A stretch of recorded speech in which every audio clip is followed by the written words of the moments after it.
you can set the stage a little bit for us, right? How does one even define mental and behavioral health? What is it? And give us, the state of the union. Yeah. So first, I want to just pick up on what you were saying. We are in a crisis right now. We know that 1 in 5 people, as you were saying, have psychiatric illness in this country. It's about 58 million people. About 14% of the country has serious mental illness. So a huge number of individuals. We know that depression is the leading cause of disability in the world.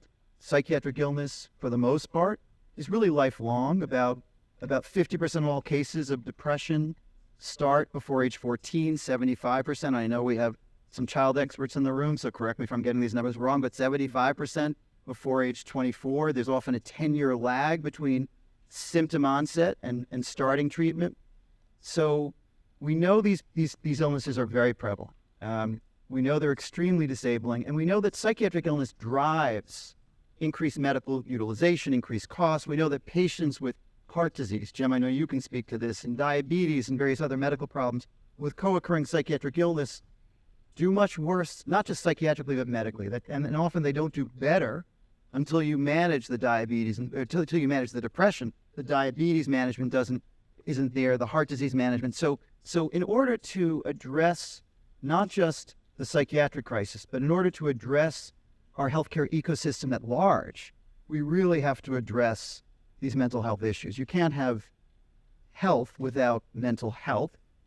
And there are some interesting statistics about how mental health care is delivered in this country and where patients are actually seeking mental health care. So what's striking is that about 70% of all individuals with psychiatric illness present in medical settings. So that means they're coming to their primary care docs. We know that primary care is the de facto mental health center for this country. 85% of all antidepressant prescriptions are written by primary care docs. And despite that, 95% of all behavioral health experts, psychiatrists, social workers, and others work in siloed or primarily siloed behavioral health settings. So there's a complete misalignment. It's like building a firehouse, not having a fire truck and saying, you can put out the fires in the firehouse, but nowhere else. It gives you some sense that you're doing something, but we're really not aligning the care in the way that it needs to be aligned. So this misalignment is a big, big problem. We know that in primary care, about 50% of the time, psychiatric diagnoses are missed. So illnesses like depression, anxiety, among others, these are very, very common problems. When they are diagnosed, because primary care docs, and Jim, I'll let you speak to this, but they're being besieged with demands to see in a follow-up visit, manage all the physical problems, the psychosocial problems, and the psychiatric problems is an impossible task. So patients go off their antidepressants, there isn't adequate follow-up. So only about 20% of those 50% who actually get detected in primary care get better. So all this leads to these remarkable statistics that in any given year, 60% of those with psychiatric illness receive no mental health care at all. It's close to 90% with substance use disorders. We have treatments that are incredibly effective, and yet the overwhelming majority of people with psychiatric illness, substance use disorders receive no care whatsoever. Imagine if that were cancer or heart disease. Really striking statistics. And here we are in the United States. We know that if we were to integrate psychiatric care into medical settings, we would save about $38 billion annually. And that may well be an underestimate. About $300 billion of increased medical costs are attributed to psychiatric illness. That's not driving costs for psychiatric care. That's psychiatric illness driving increased medical utilization, excess medical utilization, that 5% of the population that accounts for 50% of healthcare costs. So part of what we need to do is to really rethink, and the revolution, I think, is to think as how can we transform the delivery of mental health care? How can we align the treatment with where individuals are seeking care so that healthcare is really, behavioral health care is truly accessible?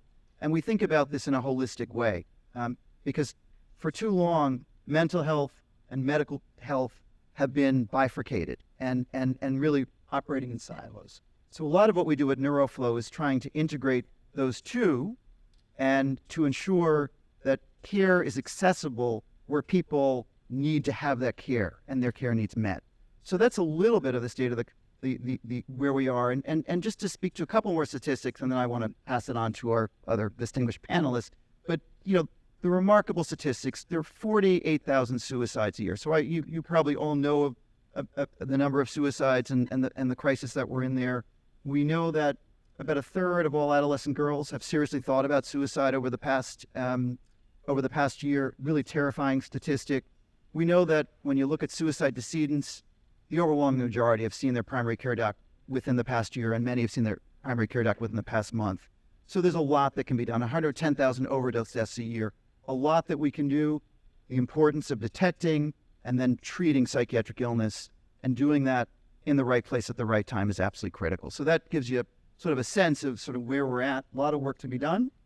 But it's also an exciting time because there are things that are happening, and COVID has accelerated that, adoptions of technology and models of care that really can address some of these very challenging problems.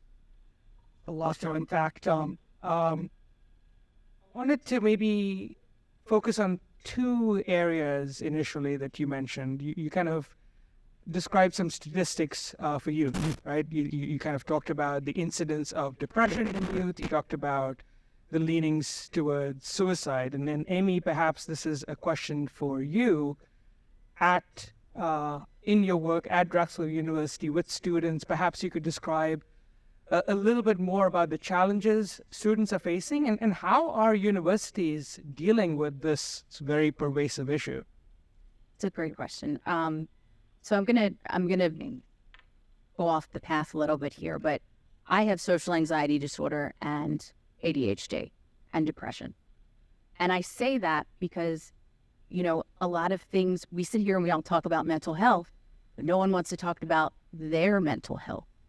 It's about the general population. And I think the stigma of it is a problem for a lot of our students.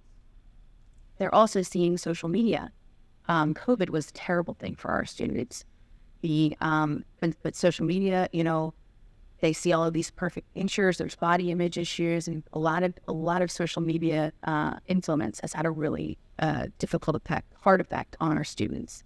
So we see a lot of that. The thing that I see in our program, we have a lot of students that are, I have parents that call me and say, my student needs a therapist, or we need to get an evaluation. And it's a 6-9 month wait to get a lot of these things because there aren't enough mental health professionals to help with a lot of these things. So that's kind of what we're seeing. How is it like translating into the life of the student, right? If this is such a major issue, people are not getting treatment they need, how are they coping with day-to-day stresses of college? What is that translating into in terms of behaviors? Ultimately, you're living on campus. What does the university do? Right. So the counseling center does the best that they can.